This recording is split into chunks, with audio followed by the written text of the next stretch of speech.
Okay. Hey, we're dipping. Hey, yes, We're, welcome back to Open Up. We, as promised, we are opening up these pies, cobblers. Teresa. And this Thank is you, Teresa. Teresa. Thank you, Teresa. Okay, so Barbara, talk to us about the difference between this cobbler and the cobblers we see in restaurants and other places. See, traditionally, people, they're afraid to mix things, and I wasn't afraid to mix and match, Okay. and try to blend. I don't like dough. I don't like dumplings. I don't like anything doughy. I don't like. So I decided to try to come up with something Thank that you, had honey. more of a crunch. Because I people like love crunches. crunch. Yeah, I like a crunch. I find a lot of people like crunches. Uh-huh. And so that takes you away from the traditional taste and the old-fashioned strip dough. And I don't Right. like rolling dough and stripping it and whatever either. Oh, okay. And I just don't like, unless I bake it first, and that's too much work. You have to, kind of. I was looking for a way to do it where it'd be easy. So if I ever were to market it, people don't like to work hard. They like to work smart. So, anyways, eventually, I'm hoping that someone will say, this is fairly easy to make. Once I can get them on a disclosure agreement, you don't give it out. But if I get some attention and someone wants to take it over, I'm going to train them how to do it, and they're going to be so happy. How difficult would it be to mass produce these? Well, see, this is the thing here. I once looked at mass production for Vons and Safeway, Right. But see, now I went a different direction because you learn as you go. I was a new kid on the block, and so at Vons was going to put it on the shelf, and so if it doesn't sell, they toss it. You lose money. So I decided to, why don't you go for marketing it with a restaurant, someone that could offer it fresh daily, could bake them, or just as the need is. They know how much they put out, so they could maybe make them as they need them. And that way you don't have to put all that gunk in them, because this is not the healthiest cobbler because I'm not into the No, please. sweet and low and thing. But So this is real sugar. This is real sugar. You're getting It the real really is. thing, high Yes. octane. But see, here's another thing too. How often do you hear people say people need to have self-control? So I tell people that have diabetes, you don't have to eat the whole pie. Eat a little bit, Yeah. So That's what the French do. A couple of bites and they're done. It's delicious. And what I find, though, that it's not, to me, it's not too sweet. You know what? It wasn't me being smart about it. When I first started working the streets, I actually literally went on the street and had people in businesses tasting it. Oh. They'd be like, oh, this is too tart. Oh, this is too sweet. Well, instead of me getting offended, then I took that as constructive criticism and use it to my advantage, and I kept balancing out. I go back and say, now, how does this taste? Can you see a difference? Mm-hmm. So eventually, when I got 95% of people, you're not going to get 100%. Mm-hmm. Right. So 95% of the people, then I was okay. Mm-hmm. And I just left it at that. And everybody said, this is perfectly balanced and everything. So you let people tell you when you're trying to market things. Right, yeah. To me, it fits in with my healthy diet. I don't taste too much sugar. Right. And which I would try to avoid, but it's Oh, that boysenberry. You know what? Can I tell you? Wow. Kathy Butler, because she was trying so hard to keep this thing in Bakersfield. And she wanted the downtown, of course, the restaurants to take advantage. And so she arranged me to have a room down there. And she had me to offer it to different people for downtown. Mm-hmm. Well, actually, Mayor Harvey Hall, our city of Bakersfield mayor, Yeah. he didn't know I did the flavors. He was hooked on the vanilla. He liked that one. Oh, really? He was just like Mr. Clark. When he tasted boysenberry, he was like, oh, he fell in love with the boysenberry. Oh, did he? And yeah. I'm a berry person too. I have the Wow. boysenberry. Hallelujah. That is just.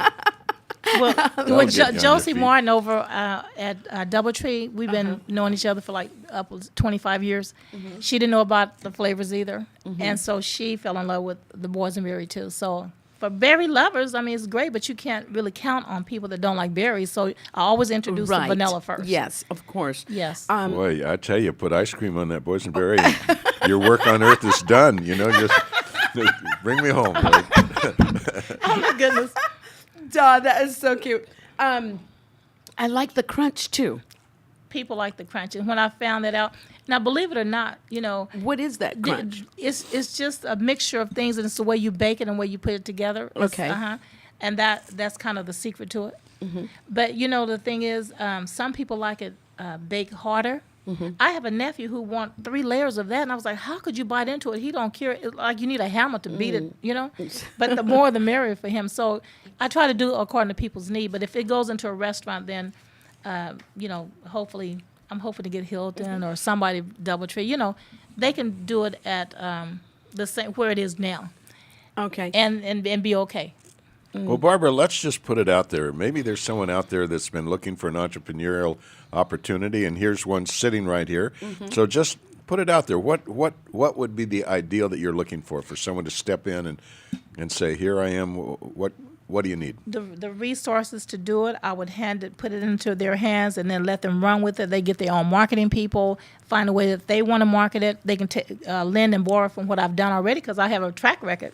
So there's a lot of history behind this thing that is, if it's not broke, you know, don't fix it, because already I've kind of, you know, shown people the way that I've done, and so far so good. But that don't mean that they have to stick to it, because once it's theirs, then they have to do their own thing with it. But I would want them to take it, even build a factory if they wanted to, or just, you know, them if I license it out to them and they take it, they can basically just say, I'm going to build a factory and give people some jobs. This cobbler factory down in Pasadena, they had every cobbler except for pineapple. I called them up when I first started and said, what kind of what kind of cobblers do you make?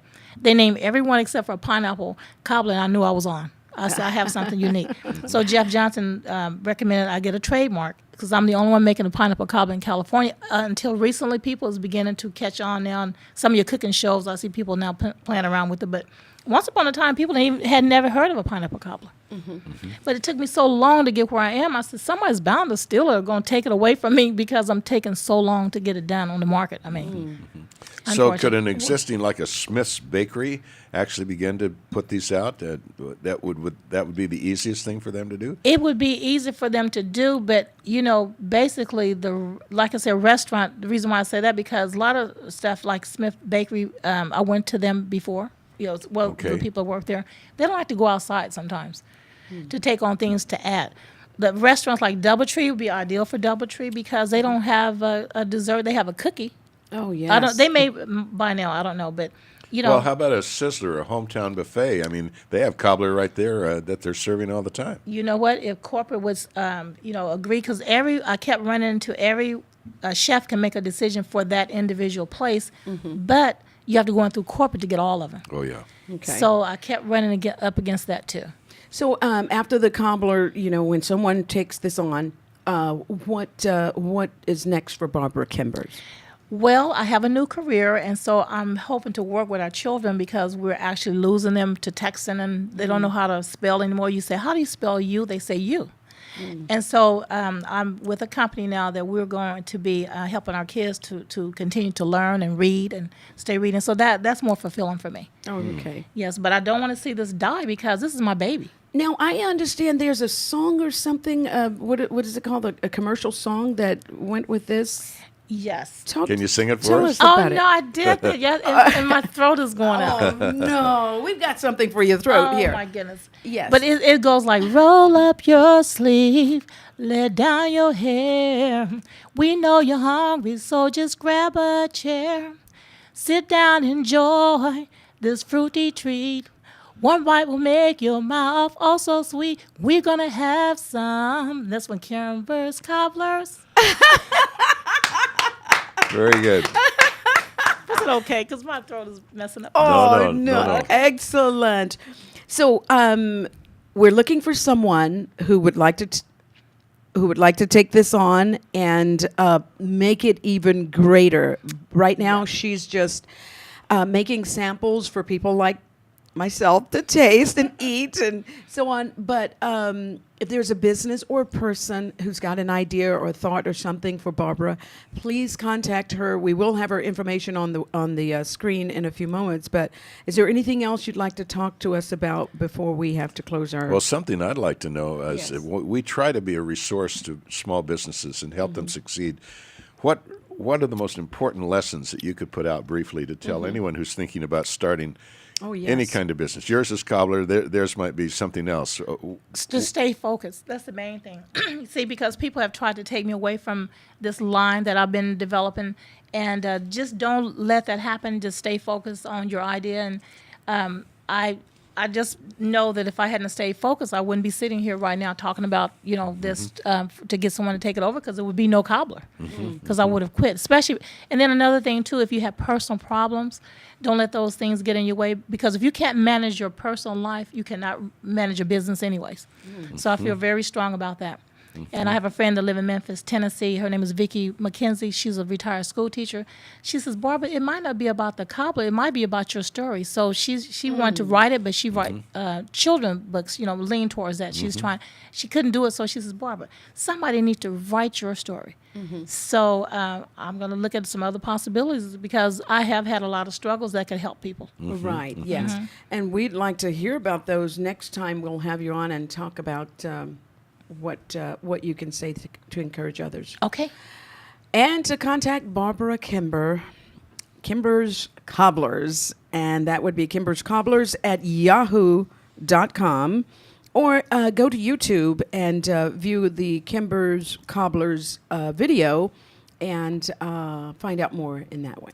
We just want to tell you, you can catch our show usually about a day after on Facebook.com/Open Up with Don and Tina. Yes. And it's all our shows are archived there, so there's Yes. a lot of resources there. Yes, so thank you for joining us today, and we look forward to next time. You bet. And Tell 'em- stay strong, everybody, and stay cool. Yes. All the best.